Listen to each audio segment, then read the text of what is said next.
pit stop. It's a pit stop. Pit stop. It's a pit stop. Pit stop. It's a pit stop. Pit stop.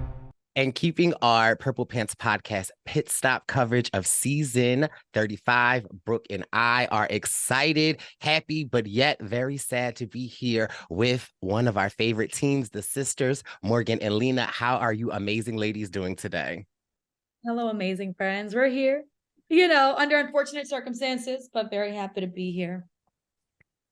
Well, we're sad. Brooke and I were practically crying last night watching you two go home, but I think that you guys should be really proud. You killed it this season. I think that you had an amazing spirit.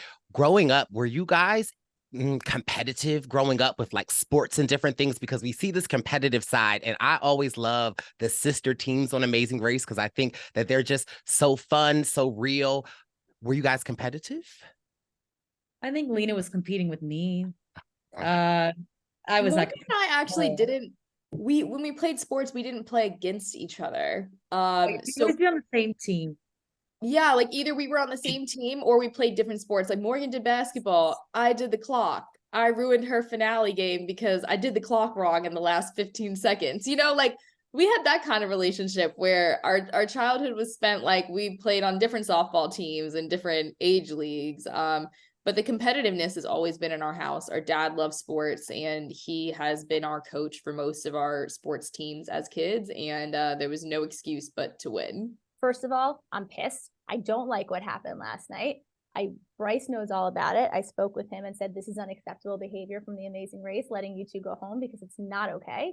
You were lights and happiness and I don't want to say my favorite, but to watch the whole time. I enjoyed the relationship. I enjoyed I don't know my left from my right, and like just the cuteness of, look, you know this about me, I don't know this. And then just the baller of what's 317 times 22. And she's like, I'm a genius, I'm out of here, I'm not giving anybody any answers. Like everything about you two just made me smile. And the fact that it looked, okay, so tell us this. It looked like you guys saw Steve and Natalie as they were grabbing the clue and going down the elevator, and you were at the top of the stairs. How close was it really? It was about a minute. Oh. Did you get lost on the way? We got very poor directions many times. So they didn't show how many times we actually stopped, but we stopped. I mean, Lena, at least 4 times. If they would have shown it, like they would have shown a level of desperateness that didn't need to be on TV. I mean, me and Morgan are yelling at the top of our lungs. We're like, which way is the Dragon Bridge? Because, like we're trying to not have to like stop and get release forms. Thing is everybody Correct. is pointing this The wrong way, that way. Like, I think they thought it was funny to like not tell us where it was. Like it was really upsetting because we knew that this was coming down to elimination and we knew it was a foot race. And we spent 2 minutes running in the wrong direction. And like there was a point, and they don't show it on the show, but like I told Morgan, I was like, I just can't run anymore. I was like, my body can't do it. And like she was like, you have to keep going right now. And we were just sad that it came down to like some poor directions. And in this final like 5 minutes, that costed us getting to the Dragon Bridge in time. I mean, it's a testament to to how out of every country, Brooke, this was the hardest place for us to get help. I don't know why. Really? It was, I think it's because we look trifling and crazy because like I had all the hay in my hair. You look crazy. But we looked like we were fighting for our life when other teams were like, yeah, people were not really willing to help us, which was very confusing for an English speaking place. But yeah, that was our story. That's how the cookie crumbled. Well, I will say, oh gosh, sorry, you go. No, I was saying, I'm trying to give a compliment because Brice knows every so often we have this podcast and it's his podcast and he lets me on, which is very nice. But I say, tips and tricks. And if you're going to go on the Amazing Race, do this and that and the other thing. The fact that Lena just said, we just kept yelling, which way is the Dragon Bridge, so that we didn't have to get like people to sign a release. That's like a top tip. When we were in Vietnam, we were on a bicycle and I would just be like yelling the name of where we're going and people would just point, because if they point, you don't have to stop. And so you guys did it smart. We did see Steve and Natalie stop and ask someone for directions. Now, I don't know if that means that they got the right directions because they stopped. They got much better than us. I mean, they got a direction that said, go to Mango and turn to the left. Our directions were like, oh, you can like go down this street and then you're going to turn and then you're going to turn this way. Like, I mean, I just felt like we're ruining people's days. We're over there like yelling and they're just like. It was bad. It was. Really bad. Do you think that if you'd done the other detour last night, things would have gone differently, or you think yours was faster? We were fast as hell at the hay. You guys, we beat Chelsea and Robin, and they got there like I don't even know how much further ahead of us. So we were cruising. It's just finding the parking garage was a challenge for us. Our struggle. It's our Achilles heel is finding parking garages in city centers, and getting poor directions. Like that was it because we were hustling. We know preparing for Amazing Race is a big part of going on Amazing Race. In this episode, we got to see manual driving. How did you guys prepare for the stick shift? Okay, so we made a decision, and I think it's really important to outline why we made this decision. Morgan is smarter than me, and I say that to say she's an incredibly bright human. I'm a smart person. Morgan, textbook-wise, everything, like, she tests above me. She always has. It's just the reality of being sisters. And so when we talked about who was going to be the navigator, I'm like, I want the smarter person in the navigating chair because there's only so many wrong moves that you can make as the driver. So I learned how to drive stick shift, and I took quite a few hours of driving stick shift. I took a lesson just in case. She also took a lesson just in case. But what became incredibly, like, I don't know, upsetting was that when we got to drive stick shift, I was the only person that had to have learned for the show. And I will say, it wasn't really as frustrating as you would think it would have been during the day. It got frustrating when we were in the city center and it was hard to like turn the car around and stuff because that's where like stick shift, like you really gotta, stalling. Yeah, at that point we were like freaking out. The car's just going like this. And Morgan said something and I wish they would have put in the show. I told Morgan, I turned around, I was like, I told you I would learn how to drive stick shift. I said, I never said I would be a good driver. I was like, I told you that it would not be a fun drive, but we would get there and I wouldn't break the car. And I was like, I didn't break the car. Cause like, that's the worst thing you can do is have production have to bring another car. All I'm gonna say is production was very kind to Lena in these cuts. Production was in the backseat. That's all I'm gonna say, because they could have really shown a whole lot more of how she was driving or not driving. But yeah, it was tough. It was very tough. The city center was tough, and like Luciana is all on a slope. That whole city center does not. The city center does not become flat until you're like really in the middle. So a lot of times when we were struggling, especially going up and down the parking garage, like those were all hills. And anybody who's not comfortable driving stick shift, you might as well just cry because they're just like, I don't want to let the team down. I don't want production to yell at me for being an incompetent driver. Like, I hope they didn't yell at you. Yeah. No, they didn't. Okay. They were very nice. They actually told us that we weren't the worst stick shift driver they've been in a car with. Yeah, so because other people have I'm sure not. There were seasons where people gave up their car because they could not drive stick shift. Whenever someone talks about my driving, I'm always like, but did you die? And so, but did you die? But did you die? And so you are here today. So Lena, you did that. Okay. We found out some other teams had very close calls in their car. Like we had one close call, but we found out some other people almost, took themselves out on the highway. So we were very happy to not have been that team. But did you die? I like that, Brice. I'm going to use that because I drive very fast and people are always like, ooh, and I'm like, relax, you're alive. It's fine. You got there and you got there quickly. And did you die? Okay. So is there anything that you wish you had done differently in preparation or as you watch the show? Most people don't know, you guys know because you were on it, that if you do like a detour, you don't actually get to see what the other one is until the show airs. Is there anything that you saw air where you were like, ooh, that one would have been really fun, or that one would have been right up our alley? Honestly, Brooke, like my biggest takeaway is like there are no what ifs. I think like one of the hardest things to do is to not kind of wallow in what if I had made a different decision? What if we had tried something new? I think there's some things that would have been really cool to have tried. Like that would have been fun. Not even like I would have bodied the rice paper challenge. Like I would have loved to have done that. Like I was sad I didn't get to do a cooking or a grocery challenge. Grocery challenge.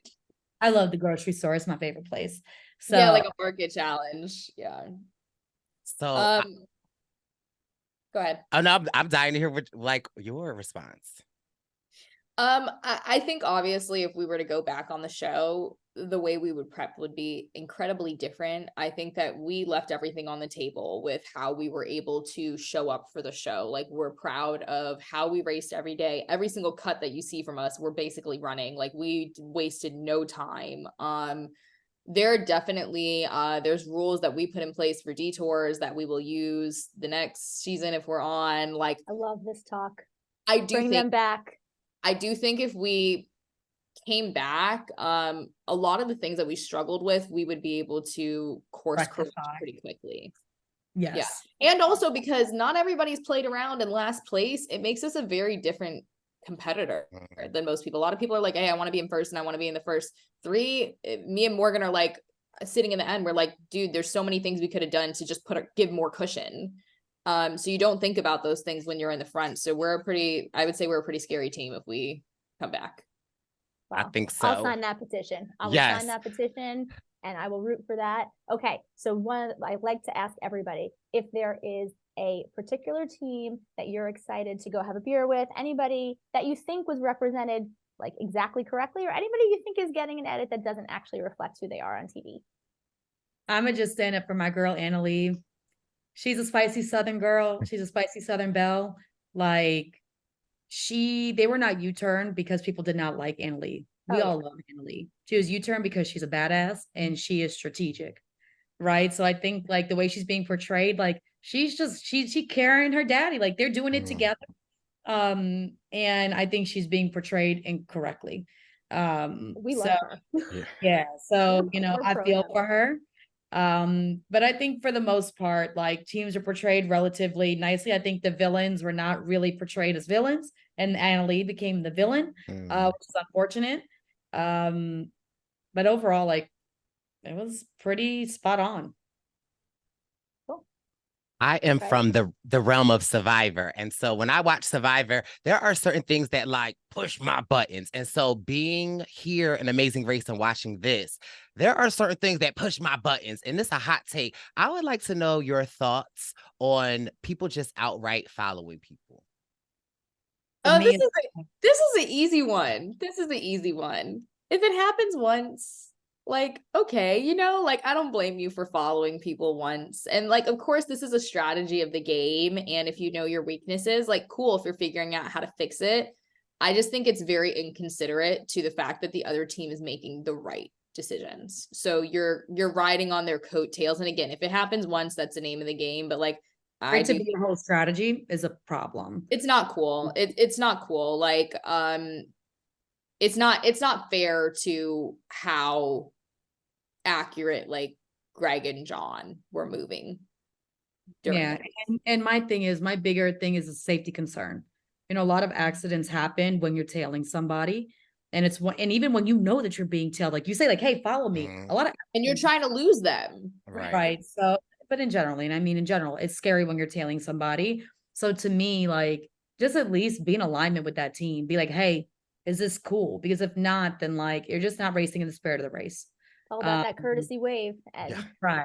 Yeah, I think Morgan said it the best, is like, if the other team is cool with it, like if the other team, like we did the portraits with John and Greg, they rocked it. We didn't make it so far in that. But the thing is we asked John and Greg, like, do you guys want to do this together? And I think that's very, like, other people would say, like, you're racing for $1 million, like, you don't have to be that nice. But I just think, like, and I think the viewers can get in, the super fans can see it. Like, there's a point at which, like, it becomes not in the spirit of the race. I agree. Just side note, I think you were really robbed by Greg and John. If you're planning on doing something together, this is a gripe that I had, that they should have taken 2 minutes and looked at your thing. 2 minutes, you weren't racing. They knew what was wrong. We talked about it. Then I'm wrong, and they but did. Honestly, and they did show it, but that was honest. Look, if I'm being honest, I still don't know what we did wrong. Okay, so like. It is what it is. We should have been left that challenge, and that was on us. So, fair enough for that. Yeah, Well, thank Greg you and for John sticking up for stopped them. and took a look at our portrait, but we had this white on white portrait and it was very hard to see the details in ours. But just like every racer, we have our own perception of what happened on these days. We have our own perceptions of like the decisions and activities that we did. But we try not to let it haunt us because we can't live in the what ifs. All we know is that you guys did awesome and it was amazing and you left it all out there. And Morgan and Lena, for next unfinished business season, send me the petition. We will sign it because we are pro that. 100%. Look, we're gonna win if we go back. So best believe. Oh my God, not even a question. We can't. There's so many ways that we know how to just stay in the race now. Brooke and I are already practicing our cheer routine for when y'all go back because y'all got some cheerleaders over here. So don't even worry about that. We wish we could spend so much more time with you, but I have a feeling we're going to see you sooner rather than later. So congratulations, ladies. You did amazing. And we will hopefully see you guys soon. Yeah, so good to see you. Nice to meet you. And we will see you soon. Thank you, guys. Bye, ladies. Pit stop. It's a pit stop. Pit stop. It's a pit stop. Pit stop. It's a pit stop. Pit stop.